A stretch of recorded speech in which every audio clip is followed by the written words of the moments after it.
Voilà. Alors, elle désigne alors, conformément aux analyses de Marx, parce que c'est Marx qui en a fait un concept essentiel à mon avis, elle désigne un ensemble d'idées, idéologie, ensemble d'idées, de représentations, de croyances, mais aussi de valeurs, pas simplement des croyances ou des représentations, qui habitent bien entendu la conscience ordinaire, et dont la source se trouve hors d'elle dans la vie pratique, dans la vie, disons, socio-historique. Tel état de la production, bien entendu, tel état des rapports sociaux, ou encore tel intérêt de classe. En ce sens, on profite pour vous le dire, il n'y a pas d'idéologie en général. Ça ne veut strictement rien dire. Il y a seulement des idéologies particulières qui varient en fonction des conditions historiques. Quelques exemples rapides. L'idéologie esclavagiste dans l'Antiquité qui dominait dans la conscience populaire mais aussi en philosophie. L'idéologie féodale, l'idéologie, disons, capitaliste ou libérale contemporaine.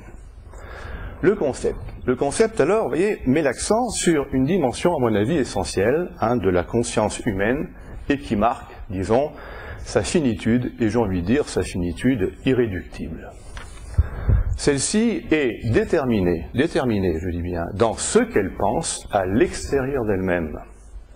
Elle n'est donc pas libre ou souveraine, originaire, s'auto-posant. La conscience humaine ne se pose pas elle-même. Marx disait, ce n'est pas la conscience qui détermine la vie, c'est la vie qui détermine la conscience. Et bien entendu, ce faisant, la conscience l'ignore. Elle n'est consciente de ce qu'elle pose qu'à condition d'ignorer l'origine de cette position. À condition d'ignorer l'origine de cette position, voire la conscience s'illusionne sur elle-même. Elle renverse la relation réelle de la conscience et de la vie et se croit suprahistorique ou déterminante vis-à-vis de l'histoire, alors que bien entendu, c'est l'inverse qui se passe. Alors, cette analyse du rapport conscience-vie vaut pour les formes banales, bien entendu, de la conscience, mais aussi, et à mon avis, c'est ce qui fait sa force décapante, même si on peut y voir un risque de réduction, mais elle vaut aussi pour ces formes, disons, les plus sublimes, ou les plus apparemment sublimes. La morale, la religion, la métaphysique, etc. Qui, pour Marx, ne sont que le résultat empirique d'un processus de sublimation ou de rationalisation, lequel, du coup, ne fait, par son développement, ne fait que pousser à son comble l'illusion d'une indépendance de la conscience à l'égard, bien entendu, de l'histoire. À l'issue du processus, on a oublié et on se croit, bien entendu, indépendant. La conscience, envisagée donc comme idéologie, dans cette dimension que Marx lui assigne, n'a donc pas d'histoire propre.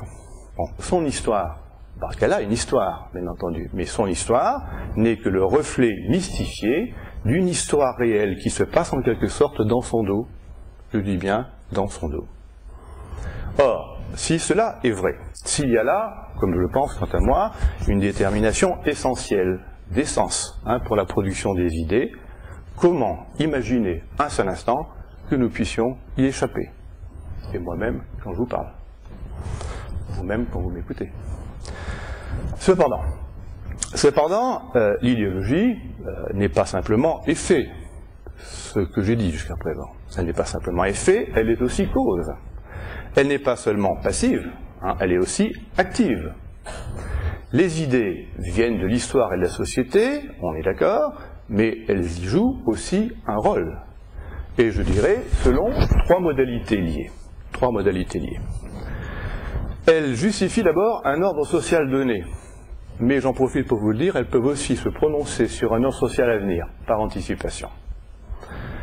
Elles justifient, donc elles intègrent ces membres, les membres de cette société à ces sociétés, fonction d'intégration, et du coup, elles contribuent à sa reproduction. Produites, elles tentent donc à reproduire la société qui les a produites.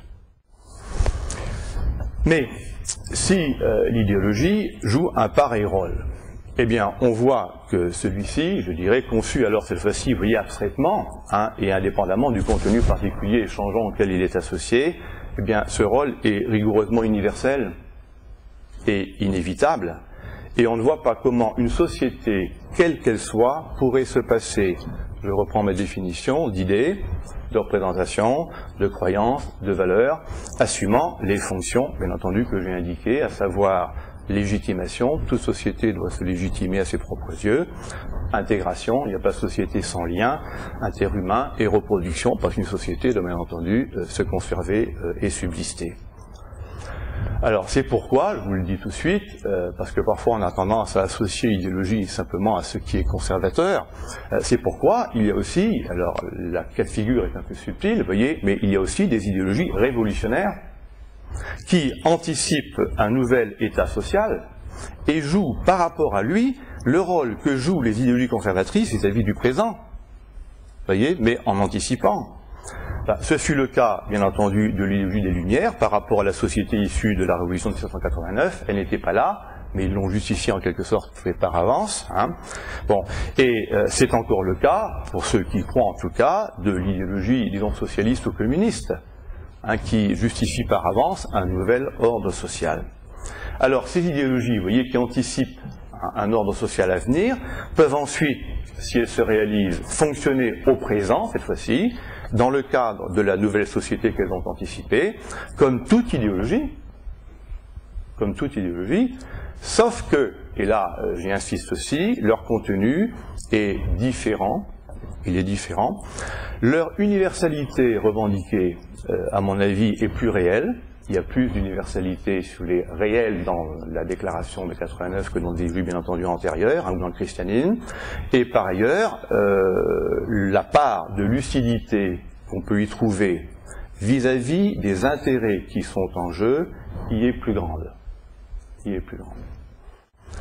La conséquence est claire, vous voyez, par rapport au sujet de ces 3 jours sur la croyance. On peut envisager des modifications considérables de l'idéologie, il y en a déjà eu, et prévoir, pour un futur indéterminé, prévoir par exemple une disparition de l'idéologie religieuse. Je fais partie de ceux qui le pensent, et je suis en désaccord total tout de suite à ce niveau-là avec quelqu'un comme Régis Debray. Mais on ne saurait envisager une disparition de l'idéologie en général, eu égard aux fonctions pratiques qu'elle remplit au sein des sociétés. Et je voudrais citer Louis Althusser qui disait d'une manière tout à fait remarquable « Seule une conception idéologique du monde a pu imaginer des sociétés sans idéologie ».